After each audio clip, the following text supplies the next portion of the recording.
how to know how to write for property damage repairs. This is easy.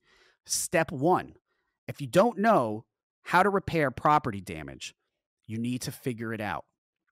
It is very easy to figure these things out now.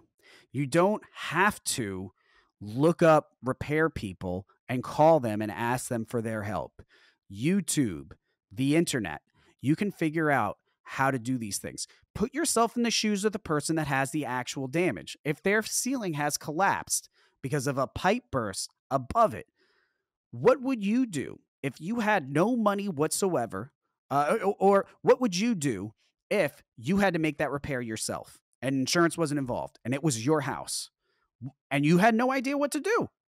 How would you approach that? Look it up on YouTube. I bet if you looked up right now how to fix a collapsed ceiling on YouTube, you're going to get probably 50 results.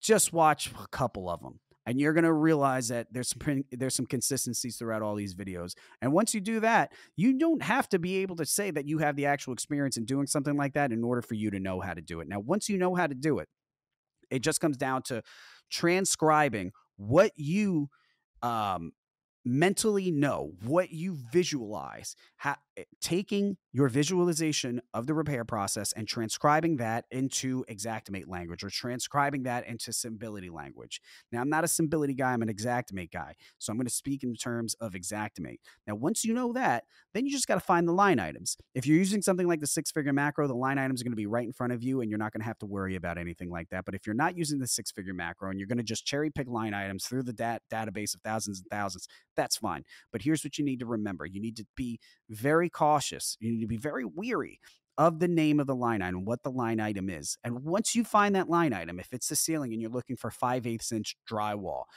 ready for paint, right? You need to understand what that line item actually includes. And you can easily do that. There's a description. You can click on the picture, wherever the case is, there's going to be a description involved. Understand the descriptions. And remember, these descriptions do occasionally change. Xactware, the company that owns Xactimate, they will change them from time to time. So look at the line item and understand what's included with that. So you already have this visualization of how to repair it. Now, everything that you've noticed, everything that you've picked up from these videos, okay, and you put that line item in there, deduct that out. Deduct all those processes out, okay?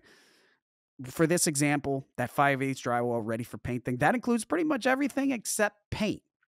Now, once that's in there, you know that all you have to do from there is paint.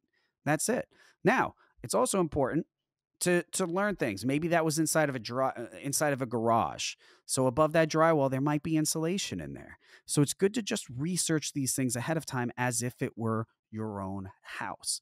Once you understand based on extensive research, and when I say extensive, I just mean more than one source. Once you have an understanding how to do something, just make sure that your estimate reflects that repair process.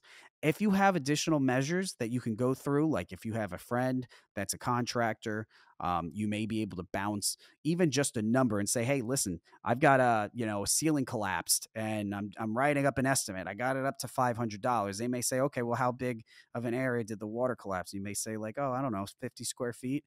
Okay, well, how big was the ceiling? You're going to have to repaint the ceiling, right? Yeah, sure. How big is the ceiling? Oh, I don't know. It's in a garage. It was maybe like 80 by 50. Well, that seems a little bit low because I mean, the paint alone is going to be upwards of $500.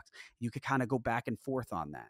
If you have another adjuster, that may work too. But if you're going to have another adjuster to bounce that off of, you gotta at least make sure that this adjuster knows their stuff too. A lot of adjusters don't. So a lot of adjusters, probably more than half adjusters, don't have any actual experience making repairs themselves. The ones that do are the ones that obviously are a little bit easier to deal with when it comes to estimating. The ones that don't, they rely on things like cheat sheets and what they've heard from other people, and that can be problematic, and their failures will transfer onto you. So be very, very careful about that.